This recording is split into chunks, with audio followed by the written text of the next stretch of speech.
Un bébé, bien avant de parler, de marcher, il est déjà à l'encontre, il se tend vers les autres, tout son corps, ses gestes vont vers les autres. Donc ça, il va falloir que vous y fassiez, parce que être une bonne mère, c'est aussi encourager son enfant. Sandrine, en quoi on peut, comment peut-on être des parents si différents de ce qu'on a pu imaginer?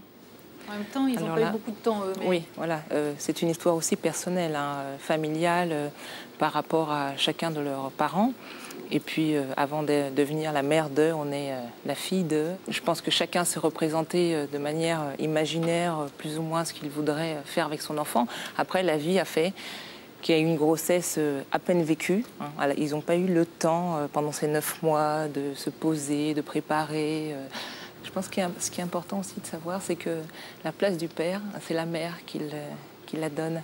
Dans le regard que vous portez à votre mari, c'est par ce regard-là que Thiago voit si son père a cette place-là ou celle-là. C'est ça qui le fera se positionner par rapport à son papa. Donc normalement, le papa a le rôle de séparateur par rapport au couple fusionnel mère-enfant. Il faut que vous arriviez à la détourner, si je puis dire, de ce désir maternel qui fait qu'elle le couve et qu'à un moment, on ne va pas jusqu'à l'étouffement, entre guillemets, mais vous et aussi le petit Thiago qui, de lui-même, va partir à un moment donné et puis va dire « Maman, bon, tu me laisses un petit peu, il faut que j'aille voir à droite, à gauche, alors vous en souffrirez, certainement sur le moment, mais ce qu'il va vous donner en retour, ça sera exceptionnel. » Les sorties, le fait de laisser Thiago à vos parents sont aussi des moyens pour vous de faire en douceur, d'intervenir pour casser un peu cette toute-puissance maternelle que vous ressentez.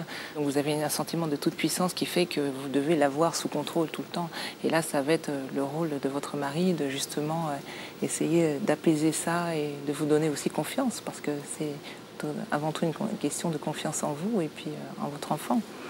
Quelles conséquences cette relation peut avoir sur le couple? Parce que c'est important que Thomas et Émilie préservent leur couple, jeune couple d'ailleurs, avant l'arrivée du bébé. Vous êtes un très jeune couple qui a eu à peine peut-être le temps de vivre son histoire conjugale avant de passer à la phase familiale. Donc c'est vrai que quand on voit dans le reportage que le bébé dort encore entre papa et maman et que c'est peut-être pas évident vu la largeur du lit, je pense que de vous-même, c'est vrai qu'il va peut-être falloir penser à le mettre dans un... Plutôt que racheter un lit plus grand, il faut le mettre dans son lit.